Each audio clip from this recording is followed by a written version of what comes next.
New here, I'm Courtney Ryan, and in this video I have a group of women here with me today, and we're going to be talking about the topic of the rise of single and childless women. So recently Morgan Stanley has projected that 45% of women will be single and childless between the ages of 25 and 44.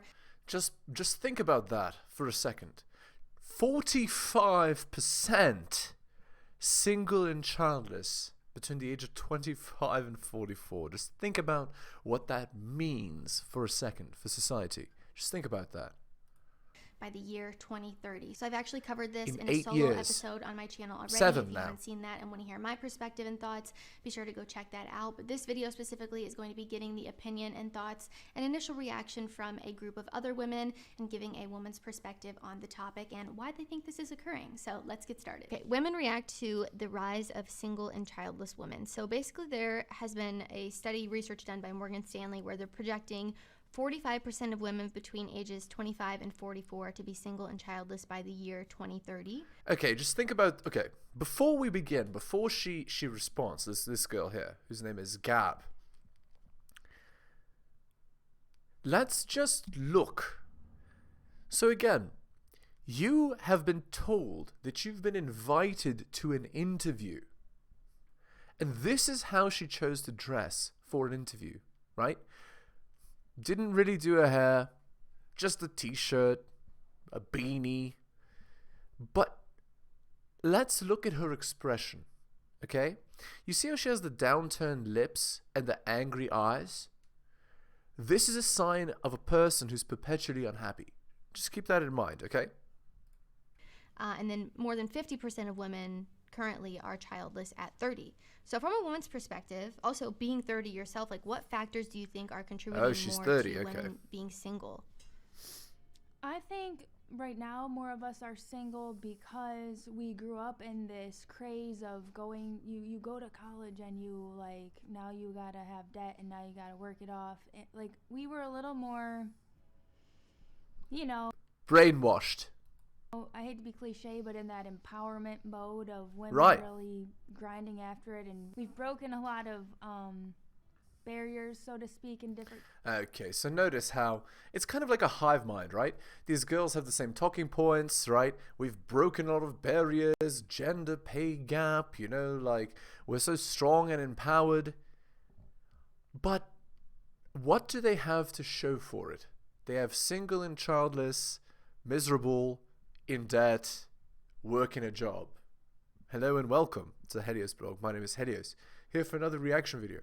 If you're new to the channel, liking the content, hit the sub, hit all for notifications. If you'd like to support me, I do have a Patreon with exclusive content. It's for the stuff that I can't put on YouTube, guys.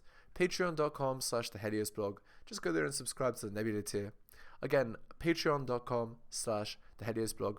Also, I was planning on having a holiday sale, maybe for 2 weeks. If you subscribe to a year, I'll give you 50% off, something like that. So just go on Patreon and you'll see it. All right? Okay. Capacities, you see more women doing certain jobs that maybe before only belonged to men or it was majority men. You saw that flux happen.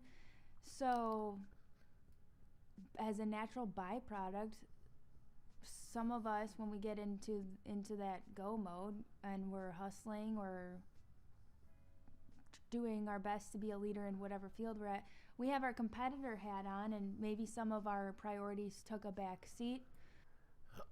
This is like, how would I describe this? Gobbledygook is how I would describe this. It's just talking point, talking point, talking point, talking point without saying any truth at all, right? It's just saying it's not my fault, it's not my fault, it's not my fault, I didn't do anything to contribute to this, I just, I'm in my competitor mode and so the other priorities fell by the wayside. No, that's not why you're single and childless. You're single and childless because you're hypergamous. Women want superior men to themselves. So if you're working, what happens is, working one of these big jobs, like let's say accountant or doctor or lawyer or engineer or whatever, you want somebody who's even better than you. So you price yourself out of the market because as you get older, you get less valuable because men don't reward a good job with, points of attractiveness. And you get older, right? And these girls, they're going for these superior men who just throw them away because they have so many options. But more than this, because women have entered the job market, what happens is, whereas before all you needed was one man in the family working, like one person, and that would provide enough money for two people, and the family would be fine. Nowadays, if you don't have two incomes, it's not enough, right? So that's the byproduct. So female hypergamy, coupled with increased standards, has made women single and childless. I know for me, I feel like it's more like I just had some bad decisions, so like I... Oh, taking personal accountability? I've made some bad decisions? That's very rare.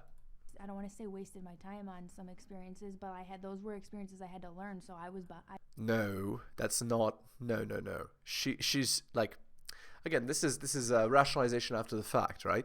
So in the moment, she enjoyed it, but later on, she realized it was a waste of time.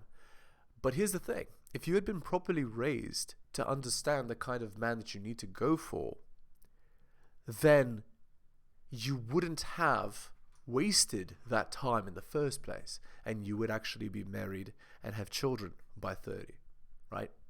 Or at least be in a long-term relationship, a serious one. I feel behind, but I can't speak for everyone, though. Those are just my experiences.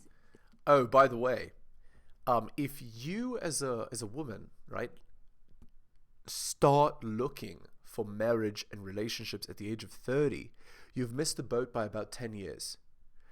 Men who are actually self-respecting, who are competitive, who are extremely high value, they're not looking for 30-year-old women to marry. They're looking for, 23, 24-year-old women to marry. And it's not anything personal. It's that men want time to develop a relationship, and then for the girl to still have time to have children. Multiple children, not just one. That's the thing. And to have healthier children, right? Because women have healthier children when they're younger. That's what it is. It's not something that men have against women. Also, there's a less likelihood of being alpha widowed as well at that age when they're younger. So I think it could be a combination. Maybe, yeah, there's less pressure to settle down than there was so many years ago. And truthfully, I always look at the glass half full. So I'm kind of like, you know what? I'd rather live it up, be a little selfish, and then when the time comes, we be popping out these kids, and I will feel like I've lived my life and I can be fully present for them, because That's right. Selfish is the correct word, right? I'm going to have my fun, and then when I'm done having my fun, then I'm going to settle down with a guy who's going to save me from my bad decisions. There was a famous content creator. His name was Dalrock. You can look him up. He called it sticking the landing, right? So their life is a total mess. It's a disaster, but they want to stick the landing. But your likelihood of sticking the landing if your whole tumble has been a disaster is, well, as you know, very hard. Because it's not about me anymore, my life and all the things that I want to do because I didn't get to do them, and I'm going to hold the resentment against the kids now. No, I think... Again, that selfish attitude is what would prevent you from getting married in the first place. Oh, I'm missing out. Like if I had gotten married at 23, I missed out on all the experience of banging Chad. Like it's actually better if you don't do it at all in the first place and get addicted to that, than start down that path and then rationalize it after the fact at 30. I think that it's okay if you're a late bloomer. I'm a late bloomer to everything, and I don't feel that there's shame in that. But I think if I had to pinpoint it, I think part of it is the workforce situation. Part of it might be people had more room to have experiences. I mean, the way that she's saying it so nicely, she's tiptoeing around. But when she says there's more room to have experiences, what she means is banging Chad is easier than it's ever been, right? Because, you have Instagram, you have Tinder, you have Snapchat, you have Bumble, Hinge, etc., right? And so there you go, right? It's like... Again, anything but taking accountability and personal responsibility. And so now they're just waiting on the one. I think a lot of it, like I said, is hookup culture. I think that is such a new thing for like younger generation. So I'll talk about this hookup culture thing after I've read the article, but here's what I'm going to say. Most men do not participate in hookup culture. All right? Okay, we're going to go to the article. People are people. One of the most predictably, this is from Roro Tomasi, by the way, one of the most predictably common responses I get when I read comments on other blogs or forums linking back to one of my articles goes something like this. He's a great writer, but it's all such BS because people are people. Everyone is different. We're all individuals. There's no universal, quote-unquote, human nature. I'll admit there was once a time when I would have had the same response. An integral part of our feminized, equalist conditioning teaches us to reject propositions of human nature, really even venturing to guess about it, in favor of blank slate philosophy. Equalism, the religion of womanism, cannot exist in a world predicated upon even a margin of common influence determined by our biologies, or evolved psychology, or even evidence of the mechanics which account for that collective influence on human beings. It's not that most people subscribing to this won't admit to extrinsic influences on the individual when pressed. It's just that they believe that free will, conscious effort, and determined conviction will lift the individual above their biological quote-unquote limitations, and therefore the greater collective. And in focused concentration on a by-person basis, they'd probably be right. What they don't account for is acknowledging the subconscious influence of extrinsic and intrinsic prompts that motivate human beings to hold these convictions in the first place. The evolutionary, innately biological limitations they wish to rise above aren't bugs, they're actually features. The standard rational fallback of the feminine mindset, nawalt, which is not all women are like that, finds its roots in the individuated experiential reasoning of the blank slate people are people equalist reasoning. While I think that a wholesale rejection of individual personal development is an extreme, it's merely the other side of the extreme coin compared to a wholesale rejection of environmental and biological influences on personal development, then extrapolated to social and cultural extremes. This is where the people are individuals mindset flourishes. Peripheries. When I was in college, I was a competitive fencer, épée and sabre if you must know, and it was from my fencing coach that I learned a very valuable lesson in psychology. He told me, when you're facing your opponent, concentrate your vision directly at where his eyes would be behind his face mask. You cannot possibly track the tip of his weapon with your eyes, and neither can you focus enough attention to follow all of his body movements. What I learned was that when you apply focus to the central point, your peripheral vision aids your subconscious understanding of what your opponent is doing. It's the uniting of this gestalt peripheral awareness and a focused awareness that makes for the best competitors. Human beings have an amazing capacity to multitask, but a real trained focus on multiple sources of stimuli was problematic for us in our evolutionary past. Too much constant stimuli leads to sensory overload and a breakdown in functionality, which then proves fatal if you're distracted from reacting to a lethal threat. Thus, we evolved psychological mechanisms to push less important information to the peripheries of our conscious awareness to afford us a mental acuity on information of more importance. An entire world goes around us that we're only peripherally aware of, and in some senses only exists on our peripheral consciousness. For instance, at this moment you're probably focused your attention on this text on a computer monitor or maybe a mobile device, but in peripheral vision you interpret and understand that there are other things in the environment with you. Pictures on the wall, a cabinet, maybe a nearby printer, you're reading this text but you know they're there. If someone threw a ball at your head right now, you'd reflexively react to it, focusing your awareness on the projectile. Our conscious awareness works in much the same way. We push less pressing information and conditional awareness to the peripheries of our awareness and concentrate on more pressing information until such time that we choose to address those issues. Sometimes we call this insight, but it's really the focused effort of applying our consciousness to conditions, thoughts and self-acknowledgements that we've pushed to our peripheral awareness. For instance, I'm typing and concentrating on what I'm writing here, but in my peripheral awareness I know I have a meeting to attend in a few hours, and deeper than that I know I'm a 44-year-old married father, and how am I going to make a significant impact on the world in my next 10 years? One of my personal foundational theories about psychology is that people are innately aware of their own conditions. On some level of consciousness, people understand what has influenced them, what has motivated or demotivated them. They may only be peripherally aware of those conditions. They may be more introspective of them, but they understand that those influences exist. For as much as a single mother might say she's not looking for a supportive father for her child, she still knows, if only peripherally, the reality of her condition as a single mother. A post-war, childless, never married woman of 38 is intimately aware of her condition and the reality that comes from that. Okay, so you can continue reading that on the Rational Mail. Let's go back to this. Oh, right. Hookup culture. So let's continue what she said.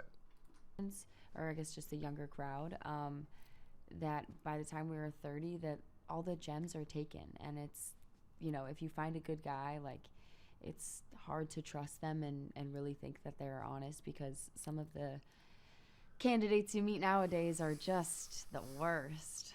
Oh, look, she's smiling about it because she loves Chad, because she's addicted to Chad, and she's jumping from Chad to Chad. So it's just straight up telling on herself, right? She says, it's not my fault, it's hookup culture's fault. Well, no, you chose actively to participate in that culture, having information that it's not good, right? So here's who participates in hookup culture, just so you guys know. 80% of women and 20% of men. So most women participate in hookup culture, and a very small percentage of men do. Actually, if you go by Tinder, right, and statistics of dating apps, it's actually 80% of women and 5% of men. So again, these girls are all competing for the top 5%, and they just get passed around, right? And they get passed around because the guy has so many options, but she's not settling for less, right? She wants Chad, and she won't settle for less than that. And so Chad just drops her, and she goes and searches for another Chad, and he drops her, and on and on and on. The carousel goes. And where it stops? Well, it stops at single and childless at 30, right? And 40 and 50, right? Again, you need to be very prudent in your decisions. Yeah, she's like, the guys at 30 now are just the worst, she says while smiling, because she only chooses guys that are quote-unquote the worst. Like, you can't be multi-alpha widowed and then expect a good man to come along and save you. Men are starting to wake up. The marriage rate in 2022 is 6 out of 1,000. Soon to be 2023, by the way. I think it's that accessibility that wasn't there prior. So if you think about it, like my grandmother and my mom weren't able to have their own bank accounts. So like now that I have more financial freedom for myself, I don't have to get married to secure that financial freedom. That's actually true. So because women are able to be financially free, they then don't want a guy who is less than them, right? And hypergamy makes it so that the average man just falls by the wayside, right? So the girl, instead of marrying and having children and allowing a man to take care of her or whatever, and appreciating a man for that because she couldn't even have a bank account, now she's like, oh, you don't have this, you don't have that, you don't have this, why would I ever even look at you, right? And they see it as a good thing, but actually the increased standards make it so that the average woman is not able to compete, right? She's not able to get the kind of man that she wants because those men are taken. As the 30-year-old before said, the gems are already taken by 30, right? So like I think women are choosing to be single now because they are more accessible to different careers that are able to pay them to be single. Like there's no more where you have to marry. So she's saying you don't have to rely on a man. You don't need no man, right? But you do. Because if you want to have children and a stable family, you need a man, right? So what happens is these girls go into careers, and some of them do it in the same way that girls used to do it for an MRS degree, quote unquote, which is, the girls will go to university to get a university educated man and marry, right? But now it's even more extreme. It needs to be my job plus, right? And I think the statistics on it are, if the man doesn't make 45% more income than the woman, then she's not attracted to him, right? So that's how extreme it is. So imagine the girl has a career that makes $100,000. She wants a guy that makes $150,000. That's like I don't know, 5% of the male population. Just that. But then he also has to be tall. He has to be fit. He has to have a six-pack. He has to have a nice family, etc. And you can think about how small a percentage of the population that man is. It's like 0.5%, 0.25%. And so they spend their whole lives looking and never finding. They price themselves out of the market. And as they wait longer and longer, they get older and older, their competitiveness actually decreases. And if they're alpha widowed and they have tattoos and they have an entitled attitude and stuff, it gets even worse. So this is the idea. A man to ensure that you're able to have an income. So I think that's the biggest factor. I think there's a lot of things. I think that like even just our parents' generation and the generation before them, like women depended on guys to be their provider because they maybe didn't have the opportunities or just like weren't as career oriented as women are now. So I think that women got married a lot younger previously, like so that the guy could provide for them. So I mean, she's telling on herself. That's what her own mother did, right? But it's interesting. It's telling, right? Like what happened? What happened is women were able to get their own careers, and so now none of them ever had to settle for an average man anymore, just a provider. Now they need Chad, right? They need a superior, successful, competitive, tall, attractive, charismatic man. And just think about how likely they are to find such a man. Of course, since that man is the man that all men want to be and all women want to be with, the competition is fierce, and so more and more women end up single and childless. That's just organically coming out of what all these girls are saying. I think that because women have careers now, that they might kind of like push off that part of their life. And then also like just with like modern medicine and fertility things, like you can like freeze your eggs or embryos and like have babies later in life, which that... Sure. So what happens is these girls, they hold out for Chad in perpetuity. They're like, I'm getting older, but I'm just going to freeze my eggs. And then when I finally do lock down Chad, then I'll have children. But this opportunity never comes because the opportunity to lock down Chad was literally a 5-year window between 18 and 23. Wasn't like as common or as available before. And then I also think the amount of options that we have because of the internet, whereas before like you had your people in your area, but now like because there's just endless options, I think that, I don't want to say people like don't settle, but they keep dating hoping to find someone better. So that's exactly right. Yes, she's telling on herself, right? They keep dating to find someone better. So, you know, Tinder, Instagram, Snapchat, Bumble, Hinge, all these dating apps, what they do is they turn the marketplace from a local marketplace to a global marketplace. So instead of having to beat the guy in your village, like, 3 guys you have to be like better than, and you could beat them just by wrestling them or whatever. Now you have to be better than every single guy in a 50-kilometer radius, or or everybody within plane flight distance, which is like millions of men you have to be better than. And this difference is what causes and imagine you go on one of these dating apps as a girl, you get like 1 million messages a day, right? And so you think you're incredibly valuable even if you're average. And so when an average guy messages, you're like, ew, no. Like, why would I ever choose an average man when I have access to all these guys and they're even willing to come over and even like sleep with me or whatever? Like, of course you're going to take like the better man over the worse man, right? Except the better man has so many options that he's never going to commit. And you should have actually never chosen that man because he was above your pay grade, right?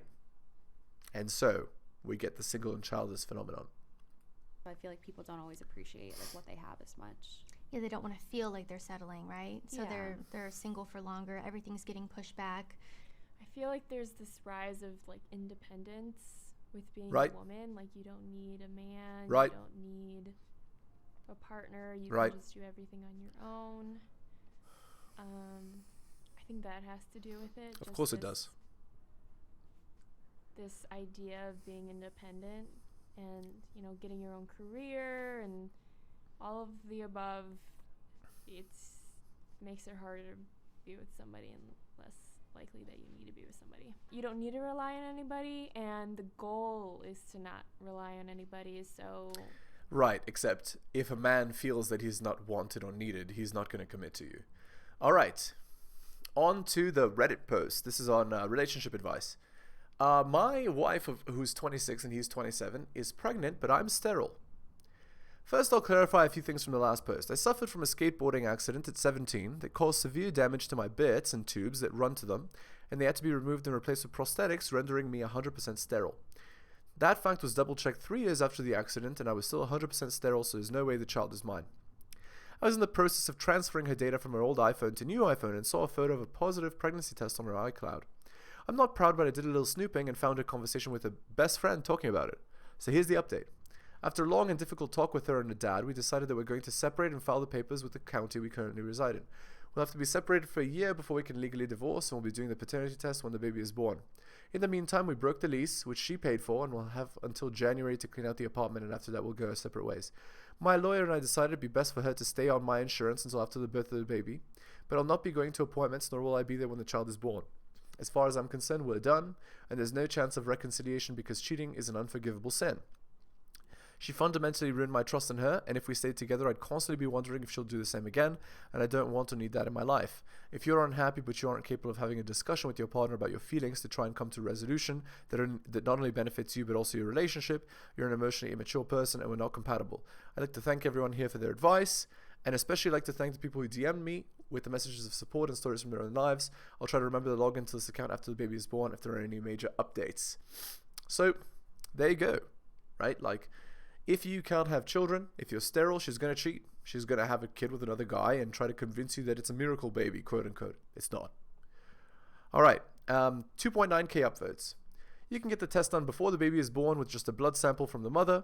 There's no reason you have to draw this out until the baby is born. I'd recommend doing it sooner rather than later, if only so that you have something to refute anything she tells other people about you abandoning your children.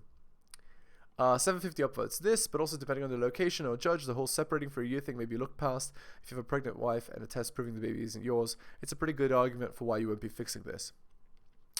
Alright, we're going to end the video there. Again guys, if you're new to the channel, liking the content, hit that sub, hit all for notifications. If you'd like to support me, I do have a Patreon with exclusive content, patreon.com/theheliosblog. Just go there and subscribe to the Nebula tier. Again, it's for the content that I can't post here. And I think I'll have a Christmas sale. So for the next 2 weeks, if you decide to subscribe for a year to my Patreon, I'll give it 50% off. Okay? So that'll be like $30 or something. Again, shout outs to Tom M for his donation. Really appreciate it, guys. You're wonderful, especially if you took the time out of your busy day to listen to the end of the video. Take care of yourselves, and I will see you next time.